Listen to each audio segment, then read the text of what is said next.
6వ అధ్యాయము 8వ వచనం. అయితే నోవహు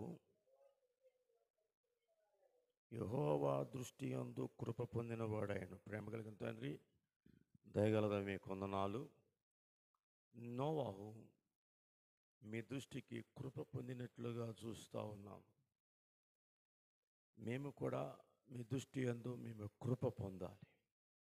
మీ సన్నిధానంలో మేము కృప పొందు విధముగా మీ ఎదుట మా యొక్క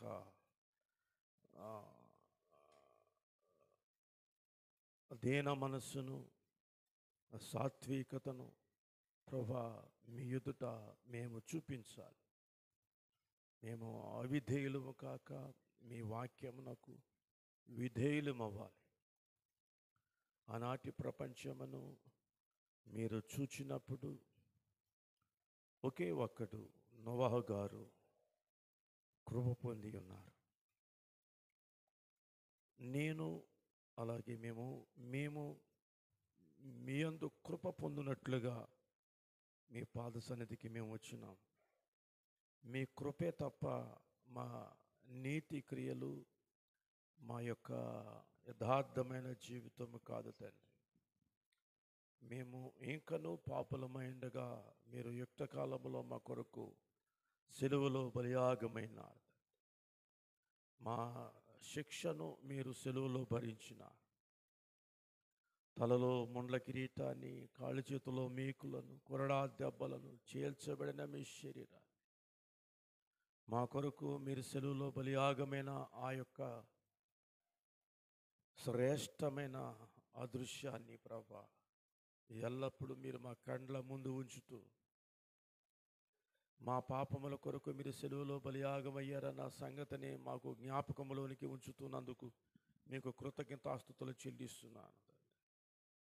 మీ రక్త ప్రోక్షణ కిందకని తీసుకుని వస్తున్నాను. మాతో మీరు మాట్లాడి మమ్మల్ని బలపరిచి మీ రాజ్యం కొరకు మమ్మల్ని సిద్ధపరచమని, గడిచిన కాలం అంతా మీరు కాపాడినందుకు మీ కొందనాలు స్తోత్రాలు చెల్లిస్తూ ఉన్నాను.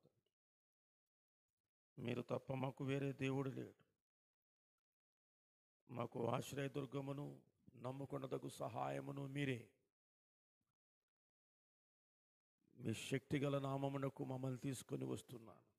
పునరుద్ధానపు శక్తిని మేము అనుభవించడానికి, పునరుద్ధానపు ఆరాధనలో మేము పాలిభాగస్థులము కావడానికి, మిమ్మల్ని స్తుతించడానికి, ఆరాధించడానికి, కొనియాడడానికి, మీ శరీరాన్ని రక్తాన్ని తిని త్రాగిన వారమై నిత్య జీవాన్ని పొందుకున్నటకు రేపటి పునరుద్ధాన దినం కొరకు మమ్మల్ని సిద్ధపరచమని యేసు నామములో అడిగి వేడుకొనుచున్నాను నా ప్రియ పరలోకపు తండ్రి, ఆమేన్. దేవునికి స్తోత్రం కలుగును. హల్లెలూయా. దేవుని యొక్క మహాకృపను బట్టి ఒక శ్రేష్టమైన దినాన్ని ఈ 2025 సంవత్సరంలో అప్పుడే దినాలు జనవరి నెల అయిపోయింది. ఫిబ్రవరి నెలలో 21 దినాలు అయిపోయినాయి.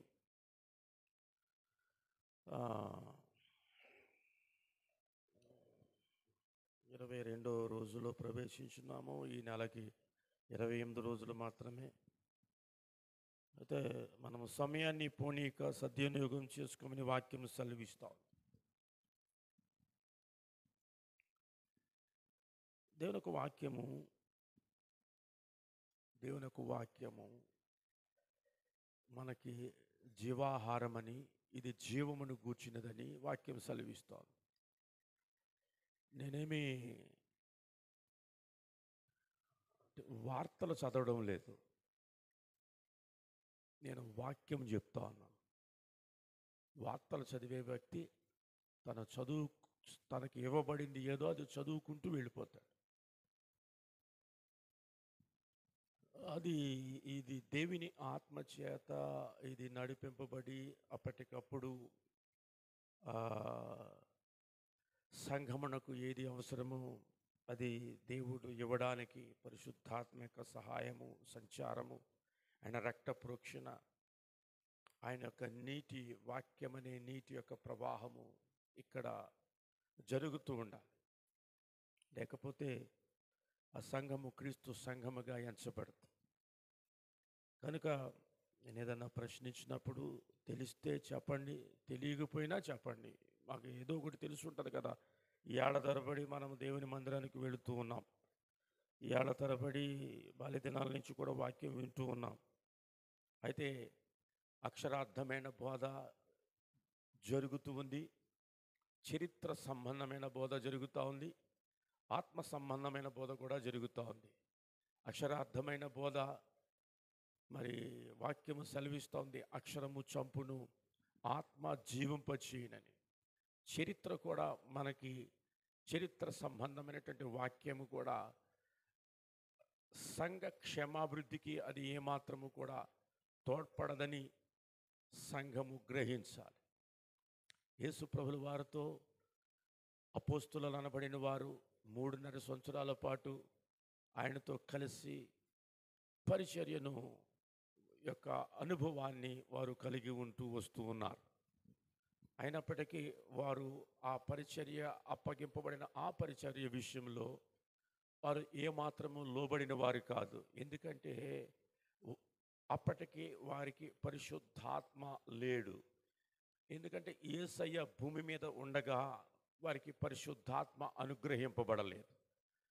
యేసుప్రభుల వారు ఆరోహణమైన తర్వాత పెంతెకోస్తు దినాన పరిశుద్ధాత్మ దేవుడు వారి మీదకి, ఒక్కొక్కరి మీదకి మరి వ్రాలగా అని వ్రాయబడింది. అప్పుడు వారు పరిశుద్ధాత్మ శక్తిని పొందుకున్న వారై వారు దేవుని యొక్క సువార్తను మరి ప్రకటిస్తూ అనుదినము కూడా సంఘములో అనేక మందిని వారు చేరుస్తూ ఉన్నట్లుగా మనము వాక్యం ద్వారా గ్రహించాలి. అనుదినము సంఘములో చేర్చబడాలి అని అంటే అనుదినము పరిచర్య జరుగుతూ ఉండాలి. అది ఆత్మ సంబంధమైనది ఉండాలి. అంటే పరిశుద్ధాత్మ దేవుడు వారికి అప్పగింపబడినటువంటి పని విషయంలో వారు జాగ్రత్త వహించవలసిన వారైనారని వాక్యం ద్వారా మనము గ్రహించవలసిన వారమైనాము. నోవాహు గారు దేవుని దృష్టికి కృప పొంది ఉన్నాడు. ఓడ ఎవరికి?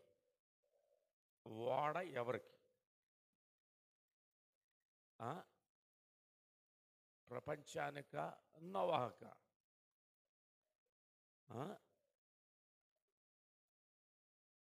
నోవాహు వాడ ప్రపంచానికి, కరెక్టే. కానీ మనకి అంతవరకే మనకి తెలుసు నోవాహు వాడ ప్రపంచానికి అని. అయితే నోవాహు వాడ మొదట నోవాహుకి. ఇక్కడ చూద్దాం వాక్య భాగంలో 6వ అధ్యాయము, ఆదికాండము 6వ అధ్యాయము 8వ వచనంలో ఇలాగ రాయబడింది. అయితే నోవాహు యెహోవా దృష్టి యందు, యెహోవా కన్నులకు నోవాహు గారిని చూచినప్పుడు ఆయన మీద కృప, దయ, కనికరము కలిగిన ఎనిదని అర్థం. దీనికి నోవాహు తన జీవితాన్ని ప్రభు ఎదుట మరి ఎలాగా తన ప్రవర్తనను ఎలా కాపాడుకుంటున్నాడో 9వ వచనంలో ఆ విషయం మనకి స్పష్టంగా వ్రాయబడుతుంది. దాని జవాబు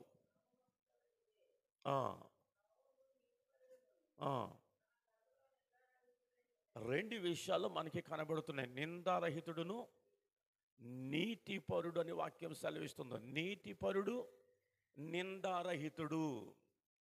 నీతిపరుడంటే ఆజ్ఞను గైకొనువాడు. నిందారహితుడంటే పరిశుద్ధుడు అని అర్థం. నిందారహితుడు అంటే పరిశుద్ధుడు. ఆజ్ఞను గైకొనివాడు పరిశుద్ధత కలిగినవాడు. అంటే భయభక్తులు, యెహోవా యందు భయభక్తులు కలిగి జీవించుటే జ్ఞానమునకు మూలమని వాక్యం సెలవిస్తుంది. భయభక్తులు అంటే భయము అని అంటే, భయం అంటే ఆజ్ఞను గైకొనుట.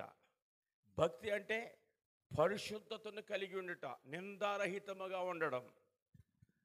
ఆదాము గారు, ఆదామా నువ్వు ఎక్కడ అన్నప్పుడు ఆజ్ఞను అతిక్రమించిన ఆదాము గారు అన్నారు, నేను భయపడి మీ స్వరము విన్నప్పుడు నేను భయపడ్డాను అని అన్నాడు. అంటే భయము లేనితనమే ఆజ్ఞను అతిక్రమించడం. బొత్తిగా భయం లేదు. చాలామంది క్రైస్తవులకు నేటి దినాల్లో బొత్తిగా భయం లేదు. అంటే ఆజ్ఞను గైకొనడం లేదు, ఆజ్ఞను మీరుతూ ఉన్నారు. వారు భయభక్తులు కలిగినట్లుగా ప్రవర్తిస్తూ ఉంటారు. వాక్యం ఆ రీతిగా మనకి బోధిస్తూ ఉంది. భక్తిగా ఉండడం అంటే పరిశుద్ధత కలిగి ఉండడం, భయము కలిగి ఉండడము, పరిశుద్ధత కలిగి ఉండడము. అంటే భక్తిగా ఉండడం అంటే పరిశుద్ధతను కలిగి ఉండడం.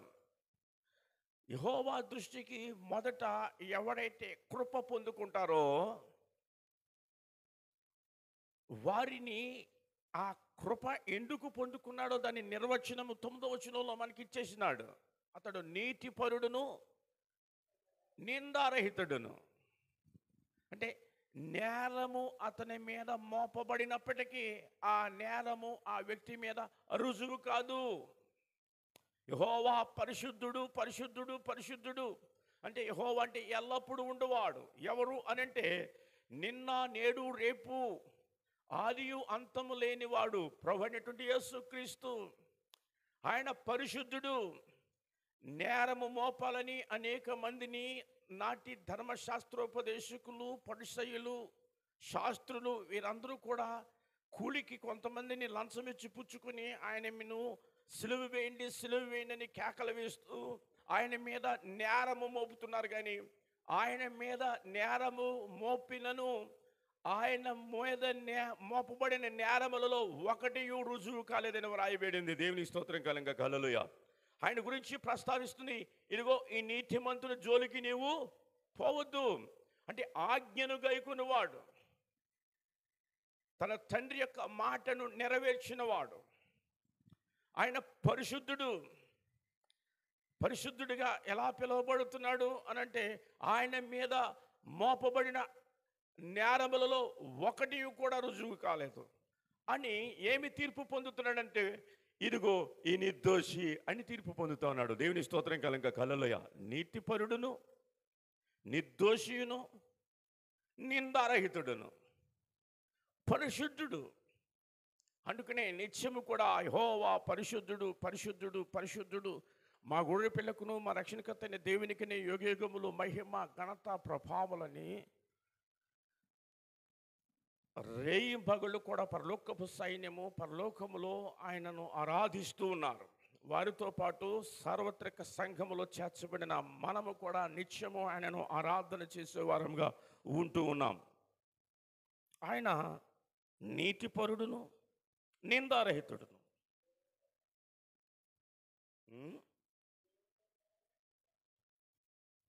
ఆయన నిందారహితుడును, నీతిపరుడును. ఆయన దేవునితో కూడా నడిచినట్లుగా ఉన్నది. మరొక విషయం చూద్దాము. దేవుని యొక్క వాక్యము 6వ అధ్యాయము 14వ వచనాన్ని మనం చూసినట్లయితే, 6వ అధ్యాయము 14వ వచనాన్ని, చిత్తి సారకపు మ్రానుతో దేవుని వాక్యము మొదట ఏం చెప్తుందంటే, దేవుని వాక్యము నోవాహు గారికి ఏం చెప్పింది? నీ కొరకు వాడను సిద్ధం చేసుకో. హల్లెలూయా. మొదట ఒక వ్యక్తి లేక ఆ యొక్క కుటుంబమునకు ప్రధాని లేక శిరస్సుగా ఉన్న వ్యక్తి, పురుషుడైన ఆ వ్యక్తి మొదట తన కొరకు వాడను సిద్ధం చేసుకోవాలి. దేవుని వాక్యము అక్కడ స్పష్టంగా మనకి బోధిస్తూ ఉంది. మొదట ఆ వ్యక్తి తను ప్రపంచ నాశనము నుంచి దేవుని కృపను పొందుకునిన వాడై విమోచింపబడడానికి, రక్షించబడడానికి మొదట తను వాడను సిద్ధము చేసుకోవాలి. వాడ నీటి ప్రవాహం మీద తేలియాడుతుంది. దేవుని స్తోత్రం కలంగా హల్లెలూయా. ఎంత ప్రవాహం వచ్చినప్పటికీ అది ఎక్కడికో ఒక చోటకి కొట్టుకుని పోతుంది, కానీ నీటి మీద అది తేలియాడుతూ ఉంటుంది. అదే నీటి మీద అట్లాగా నీరు ఉబ్బుకుచున్న కొద్దీ, లేకపోతే నీటి యొక్క ప్రవాహము పెరుగుతున్న కొద్దీ, ఆ పెరుగుతున్న ఆ యొక్క నీటి ప్రవాహంలో వాడ కూడా పైకి తేలియాడుతూ ఉంటుంది. దేవుని స్తోత్రం కనుక హల్లెలూయా. మొదట ఒక వ్యక్తి తన కొరకు వాడను సిద్ధం చేసుకోవాలి. అతడు వివాహమైందా, వివాహం అవ్వలేదా, మొదట ఆ వ్యక్తి వాడను సిద్ధం చేసుకోవడానికి ప్రారంభించాలి.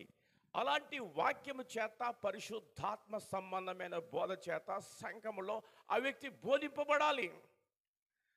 అతడు వాడను సిద్ధము చేసుకుంటూ ఉండగా అతనికి వివాహం అవ్వలేదనుకోండి, వాడను సిద్ధం చేసుకుంటా ఉంటాడు. అతడు దేవునికి దృష్టికి కృప పొందిన వాడు గనకనే ఆ వ్యక్తిని దేవుడు ఆకర్షించుకుంటా ఉన్నాడు. యేసయ్య అన్నాడు, నా తండ్రి ఒక వ్యక్తిని ఆకర్షించకపోతే ఆ వ్యక్తి దేవుని రాజ్యంలో ప్రవేశించలేడని వాక్యం సెలవిస్తోంది. నా తండ్రి ఆ వ్యక్తిని ఆకర్షించాలి. దేవునికి ఆకర్షితుడై కృప పొందుకున్నాడు. ఆ తన తరము వారిలో నిందారహితుడును నీతిపరుడునని వాక్యం సెలవిస్తోంది. నోవహు గారు మొదట ఆ వ్యక్తి దేవుని చేత పరిశోధించబడుతూ ఉన్నాడు. ప్రపంచమును ఆయన నాశనము చేయాలనుకున్నప్పుడు, ఆయన కనుదృష్టి భూసంచారం చేసినప్పుడు నోవహు కనిపించినాడు. కనుక కనిపించినటువంటి ఈ నోవహుకి తన పని అప్పగిస్తూ ఉన్నాడు.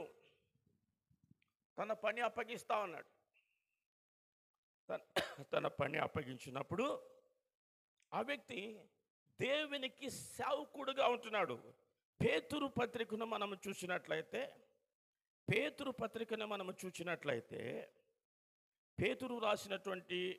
గారు రాసిన రెండవ పత్రిక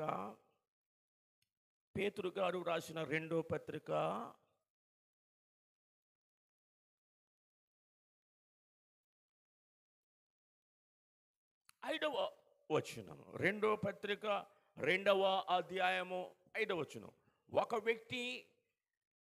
వ్యక్తి సేవ చేయాలనుకుంటే ఆ వ్యక్తికి సేవను చేయాలనుకున్నప్పుడు ఆ వ్యక్తి దొడ్డ పనిని అపేక్షిస్తున్న సత్యాన్ని మనము తిమోతికి వ్రాసినటువంటి పత్రికల ద్వారా దానిని మనము గ్రహించవలసిన వారమే ఉన్నాము.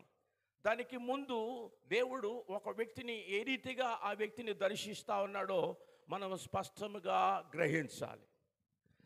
ఆనాటి ప్రపంచంలో దేవుడు నోవహు గారిని దర్శించినట్లుగానే దేవుడు మనందరినీ దర్శించినాడు. మనం ఆకర్షించబడ్డాము.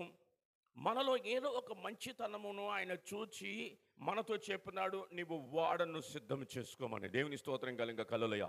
వివాహం కాక మునుపు ఆ వ్యక్తి దేవుని చేత దర్శించబడ్డా, వివాహం అయిన తర్వాత దర్శించబడ్డా. వివాహం అయిన తర్వాత దర్శిస్తే అది ఒక క్రమం ఉన్నది. దానికి వివాహం కాకముందు ఆ వ్యక్తి దేవుని యొక్క దర్శనాన్ని పొందుకుంటే ఆ వ్యక్తి విశ్వాసిని మాత్రమే వివాహం ఆడవలసి ఉన్నది. దేవుని స్తోత్రం కలుగుగా హల్లెలూయా. మీరు అవిశ్వాసితో విజోడుగా ఉండకూడదని వాక్యం సెలవిస్తుంది. విశ్వాసి అంటే బాప్తిసం పొందిన వ్యక్తి, క్రీస్తు యొక్క రక్తములో కడగబడిన వ్యక్తి, సంఘములో చేర్చబడిన వ్యక్తి, అపోస్తలుల బోధ యందును, రొట్టె విరుచుట యందును, సహవాసము చేయుటయందును, ప్రార్థన యందును ఆ వ్యక్తి ఎడతెగకుండా ఉంటూ దేవునితో నడుస్తున్న వ్యక్తి అని వాక్యం ద్వారా మనం గ్రహించవలసిన వారమై ఉన్నాము. దేవునికి స్తోత్రం కలుగుగా హల్లెలూయా. వివాహము అయిన తర్వాత అయితే వాక్యం ఈ రీతిగా మనకి బోధిస్తోంది. మనం ఈ యొక్క 2వ అధ్యాయం 5వ వచనాన్ని మనం చదివినట్లయితే, మరియు ఆయన అంటే పూర్వకాలమందున్న లోకమును విడిచిపెట్టక భక్తిహీనుల సమూహం మీదికి, అంటే 4 నుంచి భక్తిహీనుల లోకము మీదకి ఇరని లోకము మీదకి జలప్రళయమును రప్పించినప్పుడు నీతిని ప్రకటించిన నోవహును మరి 7 కాపాడెను. హల్లెలూయా. నోవహు గారు నీతిని ప్రకటించనని వ్రాయబడి ఉంది. ప్రకటించే ప్రతి వ్యక్తి కూడా దేవునికి సేవకుడు, దేవుని చేత పంపబడిన వాడు. పాస్టర్ గారు, లేకపోతే పాదిరి గారు, లేకపోతే దైవజనుడు నీతిని ప్రకటించినాడు అంటే దేవుని యొక్క ఆజ్ఞను ఆ వ్యక్తి ప్రకటించినాడు. మత్తయి సువార్త ఆఖరి అధ్యాయంలో వచనంలో ఉంటుంది, మీరు తండ్రి యొక్కయు కుమారుని యొక్కయు పరిశుద్ధాత్మ యొక్క నామములోనికి వారికి బాప్తిసం ఇచ్చుచు నేను మీకు ఏ సంగతులు ఆజ్ఞాపించుతున్నావు వాటన్నిటిని వారు గైకొనాలని వారికి బోధించండి అనే వాక్యము మనకి స్పష్టంగా జ్ఞాపకం చేస్తూ ఉంది. దేవుని స్తోత్రం కలంగా హల్లెలూయా. అంటే నోవహు గారు వాక్యమును ప్రకటన చేస్తూ ఉన్నాడు. దేవుని యొక్క నీతిని ప్రకటన చేస్తున్నాడు. 500వ సంవత్సరములో దేవుడు నోవహు గారిని పిలుచుకున్నాడు. 600వ సంవత్సరంలో జల ప్రళయానికి దేవుడు అనుమతించినాడు.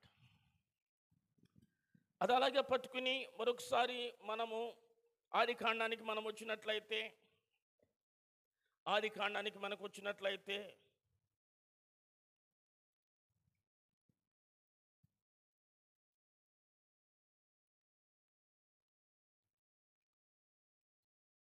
పద్దెనిమిదవ వచనం.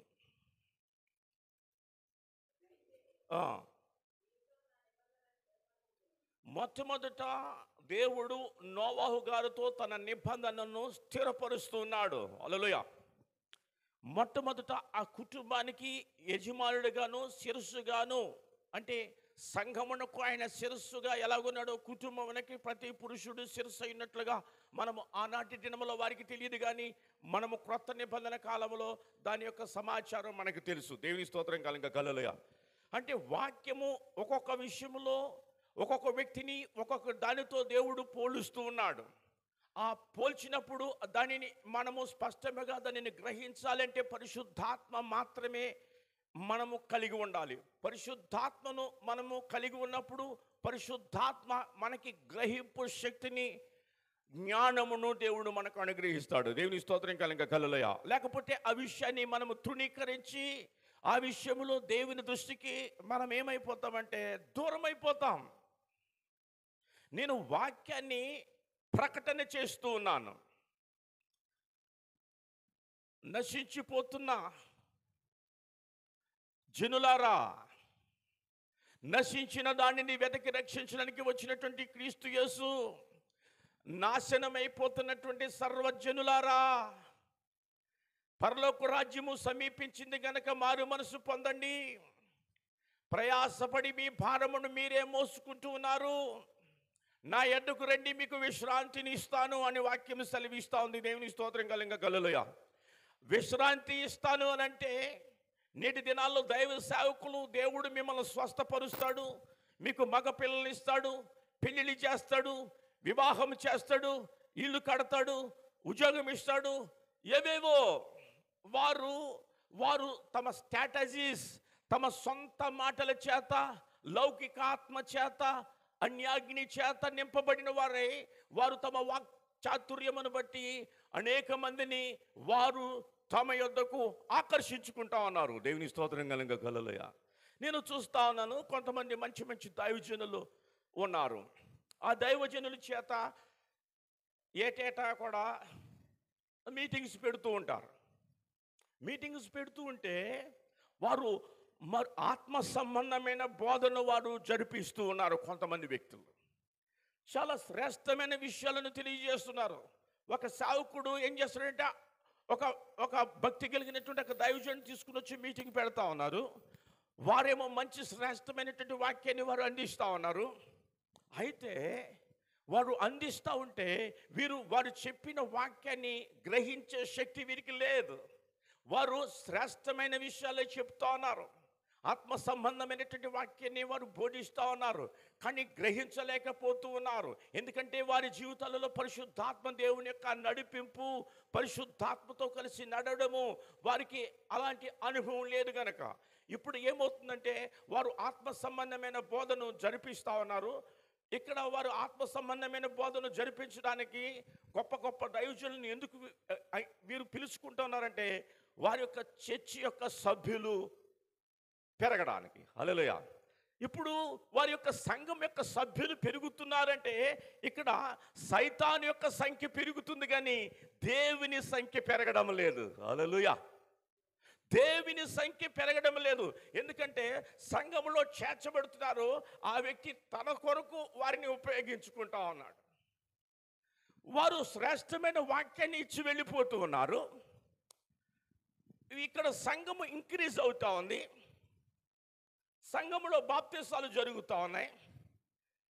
వారు అదే క్రమములో ఆ సేవకుని యొక్క క్రమములోనే వారు కొనసాగుతున్నారు, కానీ ఒక దైవజనుని చేత వారు బోధింపబడిన వాక్యాన్ని వారు ఏమాత్రము కూడా అనుసరించలేకపోతూ ఉన్నారు, ఫాలో అవ్వలేకపోతూ ఉన్నారు. పాత ప్యాకేజీలోనే ఉన్నారు. క్రొత్త తైలముతో నీవు నన్ను అభిషేకించితివి అని అంటాడు. దేవుని స్తోత్రం కలుగుగాక. హల్లెలూయా. దావీదు మహారాజు గారు అనుదినము మనము క్రొత్త తైలముతో అభిషేకించబడాలని వాక్యం ద్వారా మనం గ్రహించాలి.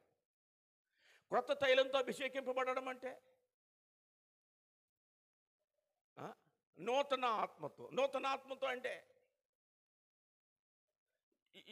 ఇవాళ ఇవాళ నూనె తీసుకున్నాం, అది రేపటికి అది పాతదైంది. అది ఆ నూనె నిన్నటిది ఈ రోజుకి పాతదయింది. అది మొన్నటిది ఇంకా కొంచెం పాతదయింది. అటు మొన్నటిది అది ఇంకా పాతదయింది. అంటే అనుదినము మనము క్రొత్త తైలంతో నింపబడడం అంటే అనుదినము ఒక వాక్యము చేత మనము బోధింపబడుతూ ఉంటాం.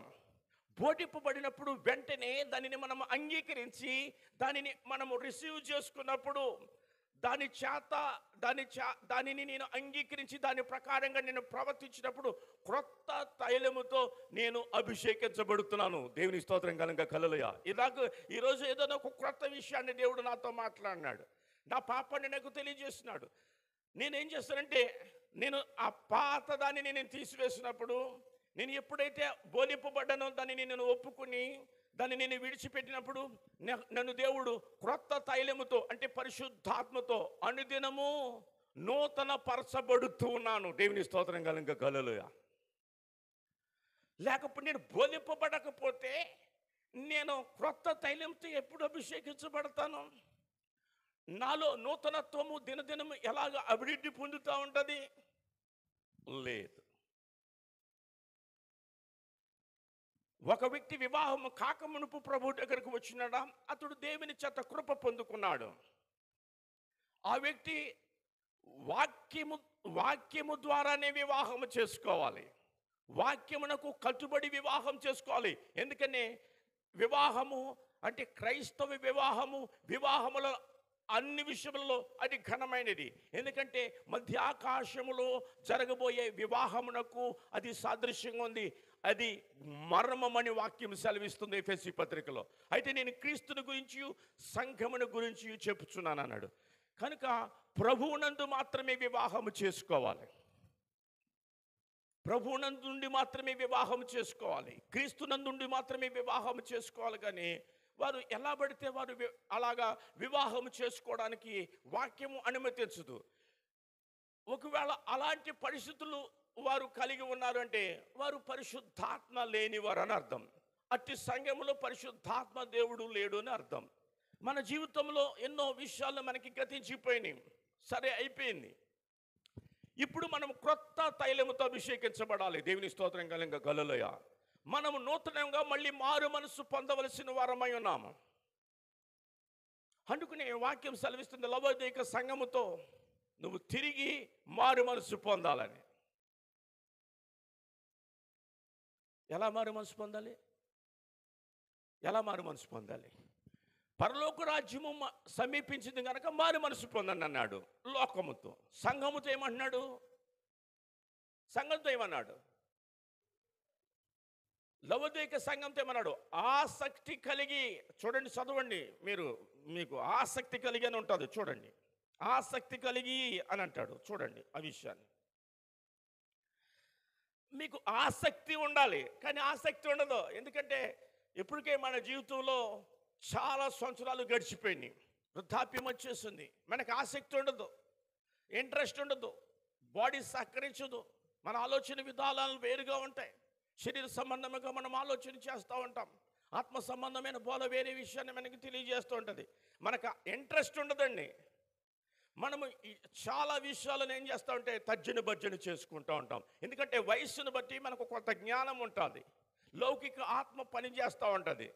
దాని గురించినటువంటి వివరణ మన జీవితాలలో అనేకమైనటువంటి సందర్భాలలో దానిని మనం చాలా చర్చించుకుంటూ ఉంటాం. అంతకుముందు చాలా చోట్ల మనం వినుంటాం, కానీ అప్పుడు దానిని మనము అంగీకరించలేము, ఎందుకంటే మనకు చాలా విషయాలు తెలిసిపోయినాయి. అందుకనే వాక్యం సెలవిస్తుంది, ఆ వ్యక్తి ఆసక్తి కలిగి అని అన్నాడు. చూడండి ఆ వచనం చదవండి. ప్రకటన గ్రంథం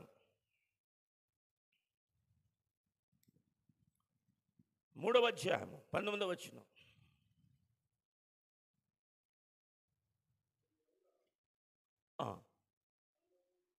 మూడవ అధ్యాయము ప్రకటన గ్రంథము. ఆయన చేత మనము ప్రేమించబడ్డాము గనక సంఘమును ప్రేమించడం వేరు, లోకమును ప్రేమించడం వేరు. లోకమును ప్రేమించినప్పుడు ఆ లోకమును శిక్షించి గద్దించుడు. హల్లెలూయా. వారిని ఎలా ఆకర్షించుకుంటాడంటే ఆయన దగ్గరికి వచ్చిన వారందరికీ వారి ప్రతి అక్కరును ఆయన తీరుస్తాడండి. దేవుని స్తోత్రం కలంగా. హల్లెలూయా. అది ఆయన ప్రేమ. దేవుడు లోకముని ఎంతో ప్రేమించి వారి అక్కర్లు తీరుస్తాడండి. హల్లెలూయా. అయితే సంఘమును ప్రేమిస్తాడు, శిక్షిస్తాడు, గద్దిస్తాడు. లోకమునకు శిక్ష ఉండదు, గద్దింపు ఉండదు, వారికి ఒకటే, వారికి తీర్పు. దేవుడు లోకమును ఎంతో ప్రేమించినాడు, తన ప్రియ కుమారుని ఇచ్చినాడు. మనల్ని అయితే గద్దిస్తాడు, శిక్షిస్తాడు. అంటాడు గనుక నీవు ఆసక్తి కలిగి మారు మనసు పొందుము అని అన్నాడు. అంటే నిన్ను గద్దించినప్పుడు, తిట్టినప్పుడు, గద్దించడం అంటే ఏంటి? నీకు ఆసక్తి లేదు గనక నువ్వు తిట్టినప్పుడు భరించలేవు. ఎందుకంటే నువ్వు చిన్నవాడు అయితే గద్దిస్తే ఆ వ్యక్తి తిరిగి మాట్లాడు, ఏం చేస్తాడంటే భయపడతాడు. హల్లెలూయా. పెద్దవాడైతే భయపడరు, పెద్దవారిని గద్దించలేము. అందుకనే వృద్ధుని గద్దింపక అని వాక్యం సెలవిస్తోంది. వృద్ధులను మనం గద్దించలేం, అందుకని దేవుని చేత వారు శిక్షించబడతారు. వారికి ఏదో ఒక సమస్య, ఆర్థికపరమైన ఇబ్బందో, రోగమో ఏదో సంభవిస్తుంది. ఆ వ్యక్తి గ్రహించాలి. దేవుని వాక్యము చేత ఆ వ్యక్తి బోధింపబడుతున్నప్పుడు ఆసక్తి కలిగి మారు మనసు పొందడానికి ఆ వ్యక్తి తన మనస్సును ఉంచాలి. లేదు, ఎందుకంటే అప్పటికే చాలా విషయాలు వారు గ్రహింపులోనికి ఉన్నాయి గనక వెంటనే దేవుని వాక్యమునకు వారు ఏకీభవించలేరు, అంగీకరించలేరు. అందుకనే చాలా సంవత్సరాలు గడిచిపోయిన తర్వాత సేవకులు ఏమన్నారంటే, అయ్యా ఇప్పుడు దాకా మేము చెప్పిన బోధ మీరు ఇప్పుడు చెప్పినట్లుగా మేము చేస్తే అంతకుముందు ఈ పాస్టర్ గారికి ఏం తెలియదు అనుకుంటారండి, ఇప్పుడు మారిస్తే నేను శాతకన్ను అవుతానని అని అంటున్నారు. మీ భార్య ఉద్యోగం కనుక మీరు అలా బలంగా చెప్పుకుని వెళ్ళిపోతూ ఉంటారు, మరి మేము ఎలా పోషించబడతాం? మీలాగా చెప్తే మీకు ఎంతమంది ఉన్నారో మాకు అంతమంది ఉంటారా అని అంటున్నారు.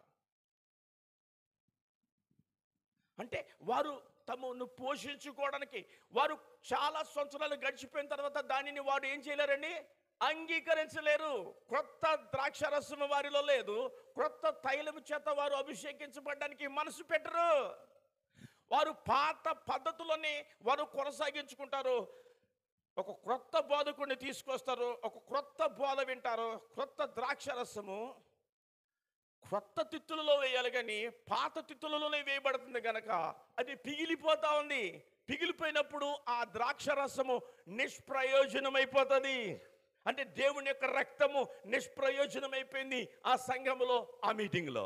హల్లెలూయా. అది ఏమాత్రము పనిచేయడం లేదు. పాత పద్ధతులను కొనసాగుతూ ఉన్నారు.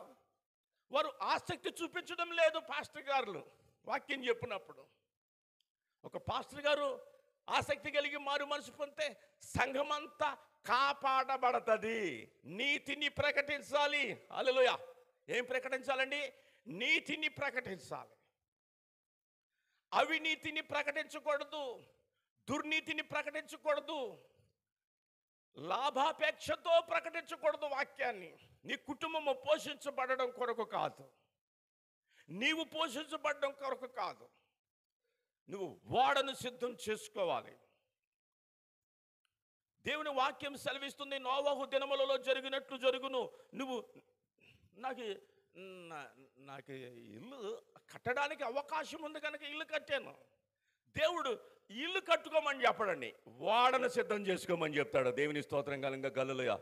అయ్యా మాకు ఇల్లుని కట్టుకోవాలని మాకు ఆశ ఉన్నది, మా కొరకు మీరు ప్రార్థన చేయండి అన్నప్పుడు అది చెప్తాడు ఆ దొంగడు, నాకు ఇల్లు ఇప్పుడే నేను 2 అంతస్తులు ఇల్లు చూస్తా ఉన్నాను, మంచి బిల్డింగ్ చూస్తా ఉన్నాను అంటాడు. నాకు కనబడుతుంది. వాళ్ళు ఏమనుకుంటారు? దేవుడు నాకు ఇల్లు ఇస్తాడు అనుకుంటాడు. నాకు వివాహం కనబడుతుంది అంటాడు. ఎప్పటికప్పుడు పెళ్ళి అయిద్దిగా. నాకు తెలియక డిగ్రీలు చదువుకున్నప్పుడు నేను ఒక ఆమె భీమవరంలో ఒక ఆమె ఉంటే ఆవిడ ప్రార్థన చేసి అన్నీ చెప్తుందని డిగ్రీ చదువుకున్నప్పుడు ఆవిడ దగ్గరికి వెళ్ళా. ఆవిడకి నేను కనబడ్డాను. ఎలా కనబడ్డానంటే, అయ్యా బాబు నాకు 2 గులాబీ పువ్వులు కనబడతా ఉన్నాయి, ఒక గులాబీ పువ్వు వంగిపోయింది, ఒక గులాబీ పువ్వు నిలబడిందని. మరి నేను అనుకున్నాను సైతానికి అన్ని విషయాలు బాగా తెలిసిపోయినాయి రాని. ఇప్పుడు అర్థమవుతుంది నాకు. నేను డిగ్రీలో ఉండగా నేను చాలా అసంతృప్తికి గురయ్యి చచ్చిపోతే బాగుండు అని అనుకుని నేను మనసులో అనుకుంటూ అలా వెళ్ళిపోతా ఉన్నాను.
దేవుని స్తోత్రం కనుక హల్లెలూయా. సైతానికి కూడా విషయాలన్నీ వాడికి తెలుసు. వాడు చాలా ప్రమాదస్తుడు. అయితే దాన్ని నేను విశ్వసించలేదు, దాని వెంట నేను పడలేదు, ఆ విషయాన్ని గురించి నాకు అవగాహన లేదు, ఆలోచన లేదు. ఆ తర్వాత నేను అన్నడు కూడా ఆ ఛాయలకు నేను పోలేదు. నాకు తెలీదు నేను ఒక సావుకుడిని అవుతానని, కానీ వాడికి ముందే తెలుసు. నాకు అప్పుడు నేను సావుకు వచ్చిన తర్వాత నాకు అర్థమైంది ఏంటంటే, నీ తల్లి గర్భములో ఉండగానే నేను ఏర్పరచుకున్నాను. ఆ వాక్యం నేను జ్ఞాపకం వచ్చింది. దేవుని స్తోత్రం కలంగా హల్లెలూయా.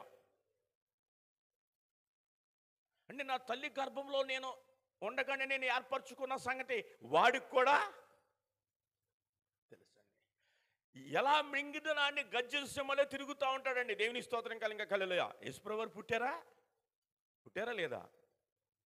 లేదా చెప్పరే, మాట్లాడరేంటండి జీవన్ గారు? నోటితో చెప్పండి. పుట్టిన తర్వాత ఈయన పుడతాడని అడిగి తెలుసుగా. అయితే ఏం చేశాడు? పుట్టేశాడు, ఇంక చేసేదేమీ లేదు కనుక పుట్టిన వ్యక్తిని చంపేయాలనుకున్నాడండి. సాధ్యమైందా? లేదా? హల్లెలూయా. అలాగే మనం పుట్టిన దగ్గర నుంచి వాడు ప్రయత్నం వాడు చేస్తూ ఉంటాడు మనల్ని ఏదో రకంగా నాశనము చేయాలని. హల్లెలూయా. అయితే దేవుని చేత ఏర్పరచబడిన వారిని, లేకపోతే దేవుని చేత నిర్దోషిని ఎంచబడిన వ్యక్తులను వాడు ఏమీ చేయలేడు. హల్లెలూయా.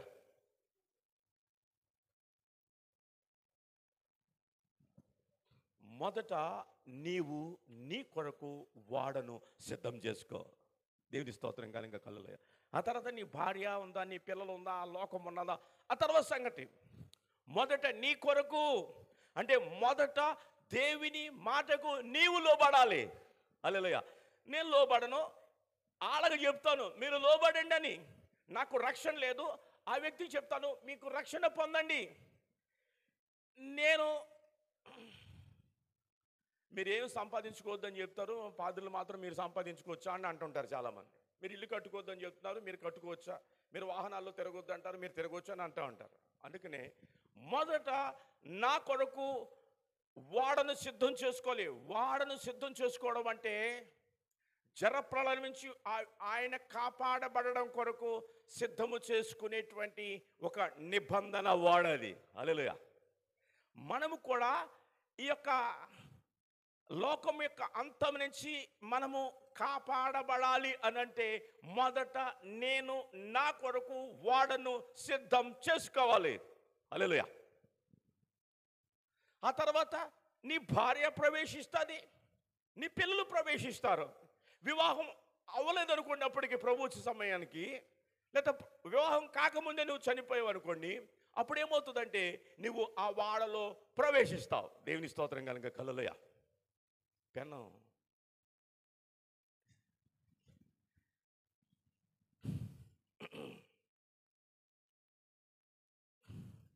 ఆసక్తి కలిగి మారు మనసు పొందమంటుంది. కానీ మనకి ప్రారంభ దినాలలో ఉన్న ఆసక్తి, యవ్వన సమయంలో ఉన్న ఆసక్తి, బాల్య దినాల్లో ఉన్న ఆసక్తి, వయసు పెరిగిపోయిన తర్వాత దాని పట్ల మనము ఆసక్తి చూపించాలంటే మన బాడీ మనకి సహకరించదు, మన జ్ఞానం మనకి సహకరించదు, మన ఆలోచన మనకి సహకరించదు. ఎప్పుడు సహకరిస్తుందంటే మనలో పరిశుద్ధాత్మ ఉన్నప్పుడు. పరిశుద్ధాత్మ దేవుడు పాపమును ఒప్పింపచేసి దేవునితో పాటు నడిపిస్తాడండి. హల్లెలూయా. అందుకనే పరిశుద్ధాత్మక అభిషేకము నింపుదల చాలా ప్రాముఖ్యమైనది. ఆ వ్యక్తి యెరూషలేములో పరిశుద్ధాత్మను పొందుకొనవలసిన వాడైనాడు. అంటే సమాధాన స్వాస్థ్యమని, క్రీస్తు యొక్క రక్తములో కడగబడి దేవుని యొక్క స్వాస్థ్యములో అనుదినము చేర్చబడుతున్నటువంటి వీరు పరిశుద్ధాత్మ చేత నింపబడిన వారై నడుస్తారండి. దేవునితో కూడా నడిచేను నోవా గారు. తర్వాత మనం చూద్దాం ఒకసారి ఆదికాండంలో చూద్దాం. ఆదికాండంలో 6వ అధ్యాయాన్ని చాలా జాగ్రత్తగా మీరు అర్థం చేసుకోవాలని మీకు మనవి చేస్తూ ఉన్నాను. 18వ వచనం. అయితే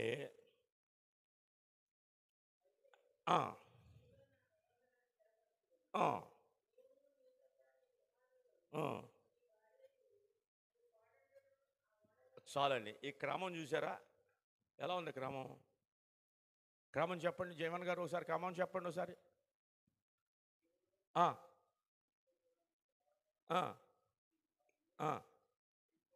అంటే నీవును అన్న తర్వాత వెంటనే ఎవరి పేరు రావాలి? భార్య రాదు కదా, నెక్స్ట్ ప్రోగ్రాంలో ఉంటుంది. ఎందుకంటే వెంటనే పురుషుడు సహకరించినట్లుగా దేవునితో స్త్రీ సహకరించదు. ఎందుకంటే ఆమెకు చాలా పనులు ఉంటాయి. పురుషుడు గబగబా పేట సొక్క వేసుకుని ఊపుకుని వెళ్ళిపోతాడు.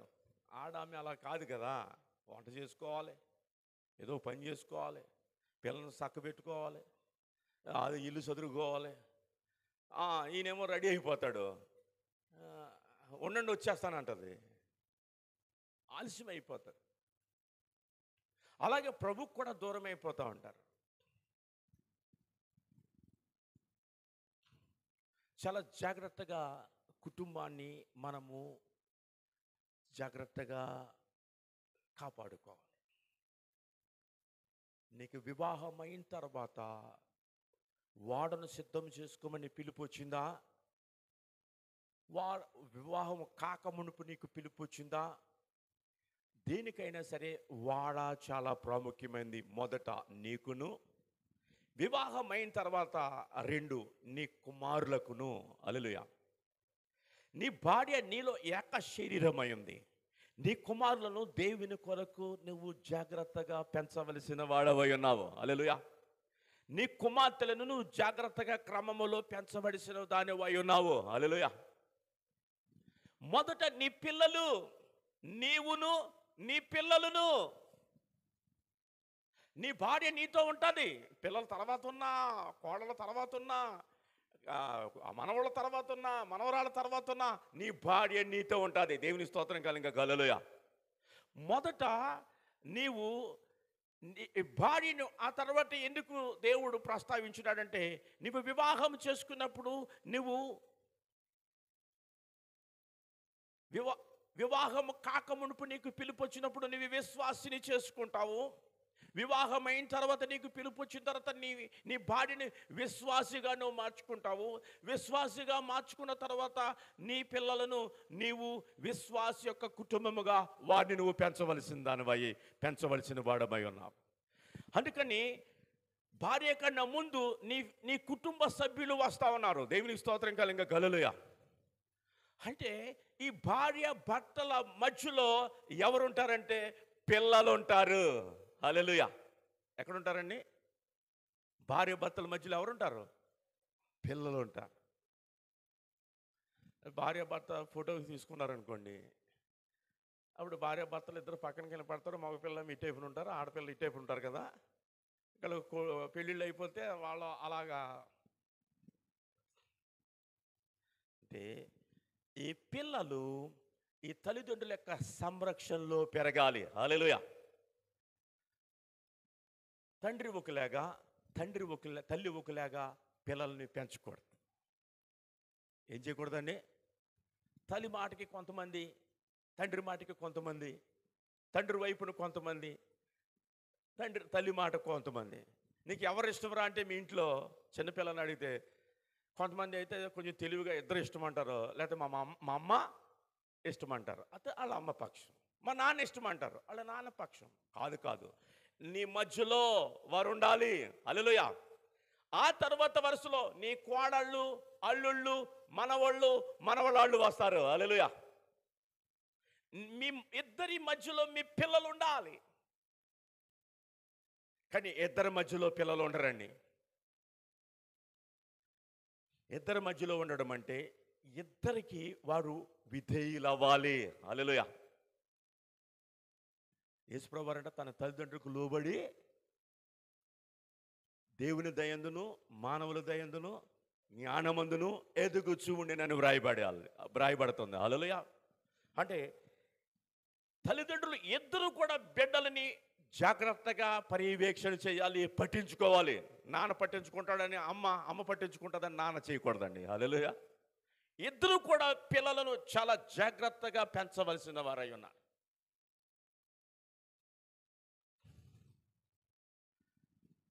మొదట నీ పిల్లలు, వివాహమైన తర్వాత నీ కోడళ్ళు, నీ అల్లుళ్ళు తర్వాత క్రమంలోనికి వస్తారు. హల్లెలూయా. మొదట నీ కొరకును నీ కుటుంబం కొరకును వాడను సిద్ధం చేసుకోవాలి. హల్లెలూయా. అప్పుడు అంటాడు దేవుడు, ఏమన్నాడు? నీతో నా నిబంధనను స్థిరపరచుదును. అంటే స్థిరపరిచాడంటే అది ఇంకా అటు ఇటు ఇంకా బెసకది ఇంకా. హల్లెలూయా. ఎందుకంటే దేవుడు నోవహు కుటుంబాన్ని నిదానించి చూస్తూ ఉన్నాడు అండి. ఆయన చెప్పింది అలా చేస్తూ ఉన్నాడు. పిల్లలు కూడా సహకరిస్తూ ఉన్నారు వాడిని సిద్ధం చేసుకునే విషయంలో. ఎన్ని సంవత్సరాలండి? 120 సంవత్సరాలని చాలా మంది చెబుతూ ఉన్నట్టుగా నేను చిన్నప్పటి నుంచి వింటా ఉన్నాను. 100 సంవత్సరాల పాటు సువార్త పరిచర్య జరిగింది. ఈ 100 సంవత్సరాలు కూడా వారి కుటుంబము ఉన్నట్ట లేనట్ట?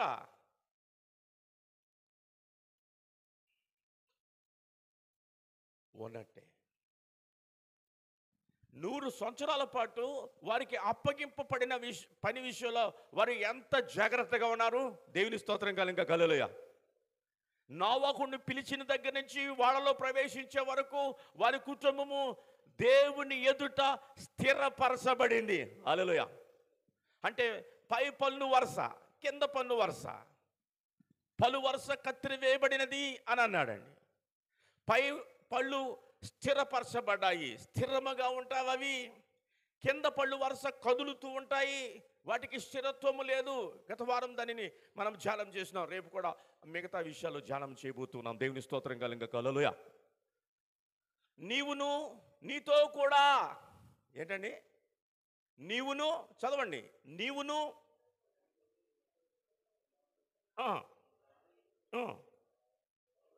నీ కోడండ్రును వాడలో ప్రవేశింపవలెను. ఆ తర్వాత అంటాడు 22వ వచనంలో,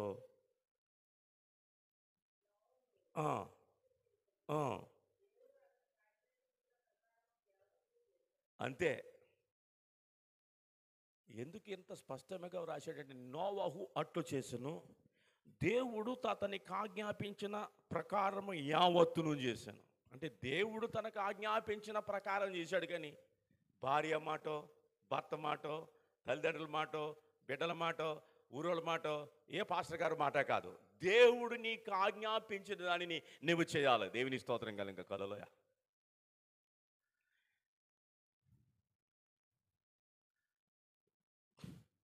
వాడను సిద్ధం చేసుకున్న తర్వాత నీ కొరకు సిద్ధం చేసుకోమని చెప్పిన దేవుడు 100 సంవత్సరాల పాటు నీతిని ప్రకటించినట్లుగా మనం చూస్తా ఉన్నాం. హల్లెలూయా. తన తండ్రితో పాటు సువార్త పరిచర్యలో కుటుంబం కూడా పాలిభాగస్తులైనారు. దేవుని స్తోత్రం కనుక. హల్లెలూయా. 100 సంవత్సరాల పాటు కోడళ్ళు, కొడుకులు, తల్లి, తండ్రి. దేవుని స్తోత్రం కనుక. హల్లెలూయా. 100 సంవత్సరాలు వారు దేవునితో కలిసి నడుస్తూ ఉన్నప్పుడు దేవుని యొక్క ప్రణాళిక, దేవుని యొక్క ఉద్దేశము మనం చాలా జాగ్రత్తగా గమనించినప్పుడు, వారికి పిల్లలు ఉన్నారా?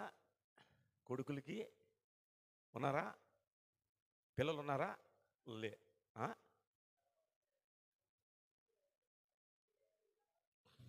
అంటే వారు పిల్లల కోసం వారికి ఆలోచన లేదు. హల్లెలూయా. వివాహం అవగానే నాకు పిల్లలు పుట్టాలి, పిల్లలు పుట్టాలి, పిల్లలు పుట్టాలనుకుంటాం. లేకపోతే ఎవరిని గుళ్ళు పెంచుకోవాలి అనుకుంటాం. దేవుని పిల్లలు ఇవ్వకపోవడానికి 2-3 కారణాలు ఉన్నాయి. అక్కడ నేను వెళ్ళడం లేదు. ఆ తర్వాత అంటాడు 7వ అధ్యాయంలో మొదటి వచనాన్ని,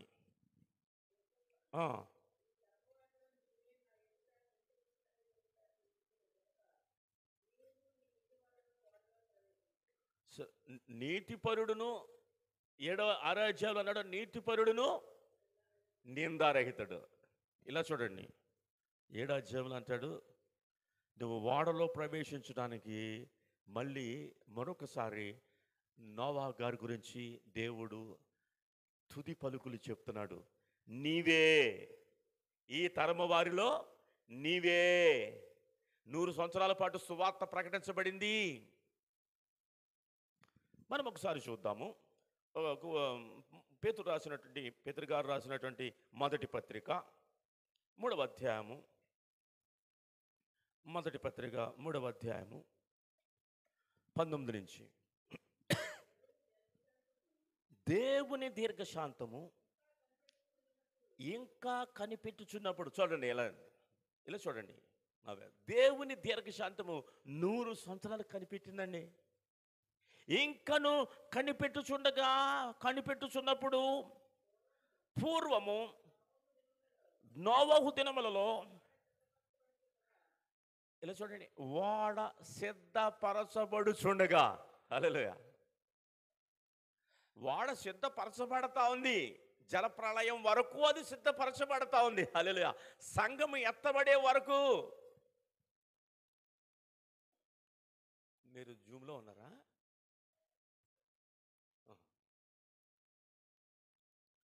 సంఘము ఎత్తబడే వరకు సిద్ధపరచబడుతూ ఉంటుంది ఈ ఓడ. హల్లెలూయా.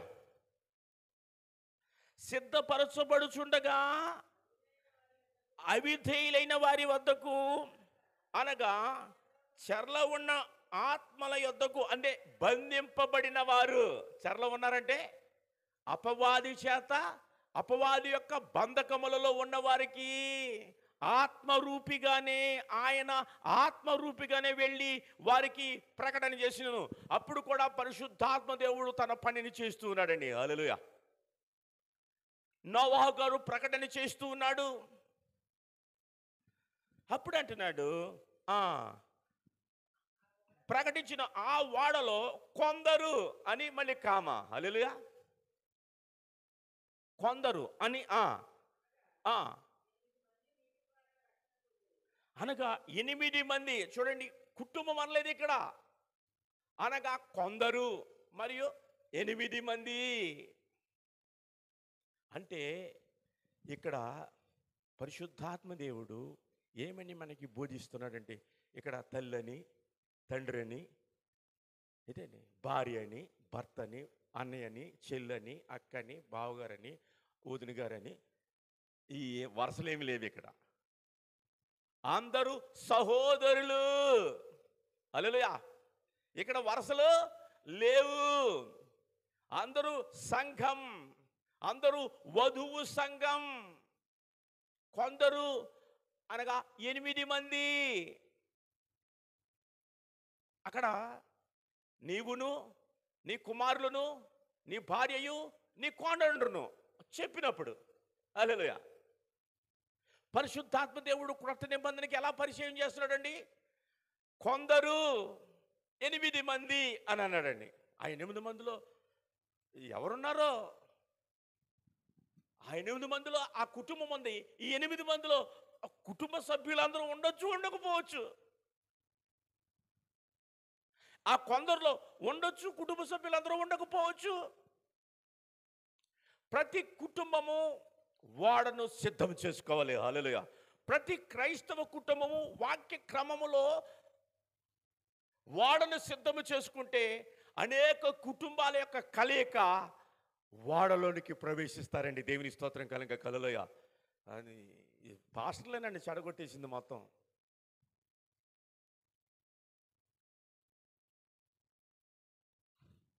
ఆనాడు మత్తయి వారు ప్రవేశించరు, ప్రవేశించని వారిని ప్రవేశింపనివ్వరు అన్నారు. 8 మంది అనగా దానికి సాదృశ్యమైన బాప్తిసం ఇప్పుడు మిమ్మును రక్షించుచున్నది. హల్లెలూయా. దానికి సాదృశ్యమైన నీటి బాప్తిసము మనల్ని రక్షిస్తూ ఉంది. అదేదనగా శరీర మాలిన్యమును తీసివేయుటకు కాదు గాని యేసుక్రీస్తు పునరుద్ధాన మూలముగా దేవుని విషయము నిర్మలమైన మనస్సాక్షినిచ్చు ప్రత్యుత్తరమే. హల్లెలూయా. ఆ తర్వాత మళ్ళీ మనం ఆది కాండానికి మనం వచ్చినట్లయితే 7వ అధ్యాయము 13వ వచనం. 7వ అధ్యాయము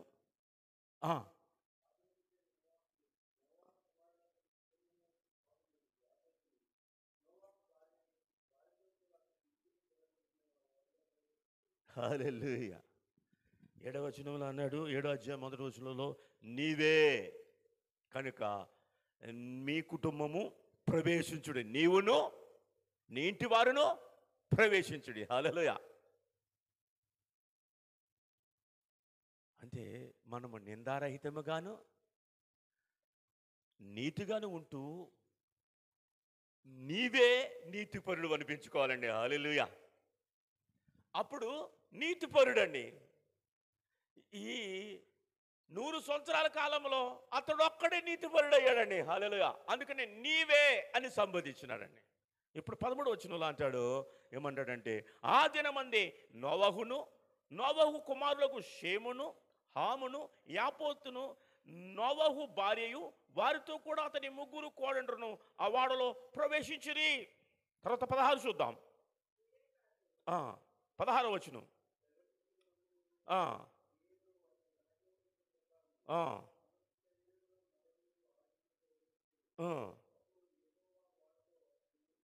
హల్లెలూయా.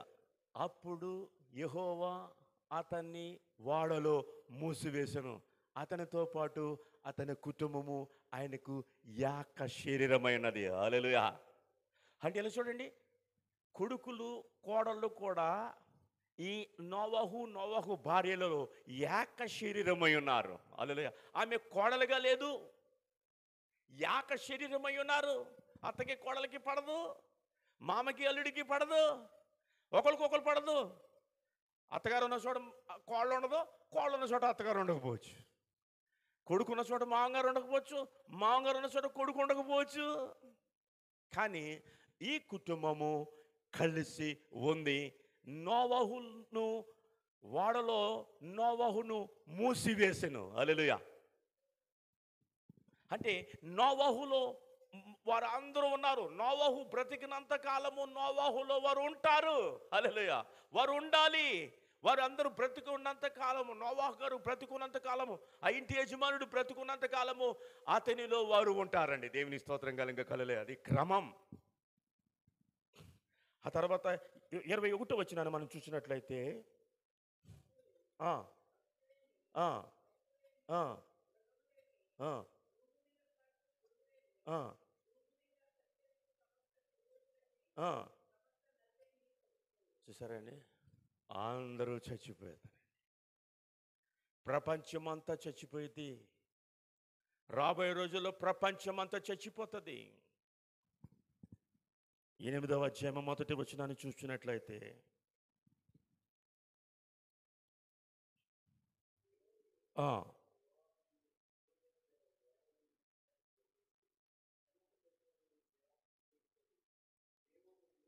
చాలండి. దేవుడు నోవహును జ్ఞాపకం చేసుకొనెను. హల్లెలూయా. చూడండి, అంత్య దినాన ఇలా చూడండి, దేవుడు మనల్ని జ్ఞాపకం చేసుకుంటాడండి.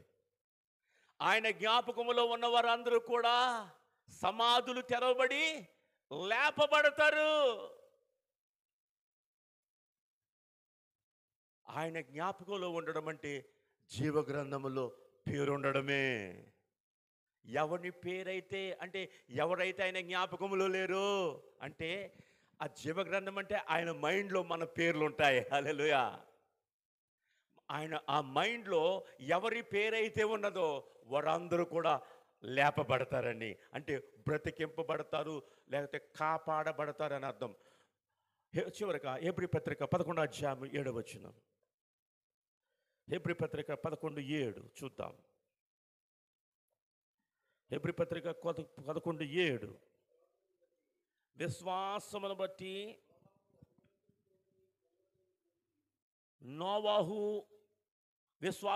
నోవహు అది వరకు చూడని సంగతులను గుర్చి దేవుని చేత హెచ్చరింపబడి భయభక్తులు కలిగేవాడై తన ఇంటి వారి రక్షణ కొరకు ఓడను సిద్ధము చేసెను.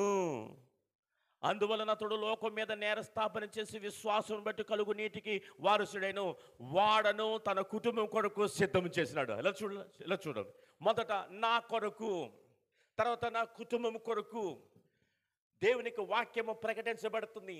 నీకు ఇష్టమైతే వాళ్ళలో ప్రవేశిస్తావు, నీకు ఆసక్తి ఉంటే వాళ్ళలో ప్రవేశిస్తావు, ఈ పిలుపుని అందుకుని లోపలికి వస్తావు. ఈ పిలుపుని నిరాకరిస్తే నాతో, నా కుటుంబంతో నీవు కూడా చేర్చబడాలని వాక్యము సెలవిస్తూ ఉంది. దేవుని స్తోత్రం కలుగును. హల్లెలూయా. మోకరిద్దాం, ప్రార్థన చేసుకుందాం. ప్రియమైనటువంటి దైవజనాంగమా, మొదట సేవకునికి, ఆ తర్వాత సేవకుని యొక్క కుటుంబానికి, ఆ తర్వాత మిగతా వాళ్ళందరికీ వాక్యము ఏకరీతిగా ప్రకటించబడుతుంది. మొదట నేను రక్షించబడాలి, ఆ తర్వాత నా కుటుంబము రక్షించబడాలి, ఆ తర్వాత లోకమును నేను ఆ కుటుంబములోనికి, ఆ యొక్క ఓడలోనికి నేను ఆహ్వానము పలకాలి. లోపలికి రమ్మని వారిని పిలవాలి. దేవుని యొక్క నీతిని ప్రకటించాలి. ఆయన నీతిమంతుడు, యేసయ్య నిందారహితుడు, యేసయ్య ప్రేమ కలిగిన వాడు. సిలువలో నీ కొరకు నా కొరకు బలియాగమైనటువంటి యేసయ్య. మొదట నీకు రక్షణ ఉందా? ఆ తర్వాత నీ భార్యకు రక్షణ ఉందా? ఆ తర్వాత నీ కుమారులు, నీ కుటుంబము వారికి రక్షణ ఉందా? ఆ తర్వాత నువ్వు సంఘమును కట్టాలని వాక్యం సెలవిస్తోంది. నీ పిల్లలందరికీ రక్షణ ఉందా? భర్త సేవలో ఉంటే భార్య సేవలో ఉండదు. భార్య సేవలో ఉంటే భర్త సేవలో ఉండకపోవచ్చు. కుమారుల సేవలో ఉంటే కూతురు సేవలో ఉండకపోవచ్చు. కూతురు సేవలు అంటే కుమారుల సేవలో ఉండకపోవచ్చు. కుమారుల సేవలు ఉంటే కోడల సేవలో ఉండకపోవచ్చు. కోడల సేవలో ఉంటే కొడుకుల సేవలో ఉండకపోవచ్చు. కానీ ఈ కుటుంబం అంతా దేవుని యొక్క పరిచర్యలో ఉన్నారు. అయితే నీతిపరుడైనటువంటి నోవహు ప్రకటించుచుండెనని వ్రాయబడింది. ఆత్మరూపిగా పరిశుద్ధాత్మ దేవుడు సువార్తను ప్రకటించినట్లుగా మనం చూస్తున్నాం. ఇప్పటికైనా మించిపోయింది లేదు. మన పాపములను మనం ఒప్పుకుని ఎడల యేసు రక్తము చేత కడగబడిన వారమే ఆసక్తి కలిగి మార మనసు పొంది క్రొత్త తైలముతో అభిషేకించబడినట్లుగా పరిశుద్ధాత్మ దేవుని యొక్క సహాయం కొరకు, మన రక్షణ అభిషేకము కొరకు బావగాడు మనల్ని ప్రార్థన నడిపిస్తారు.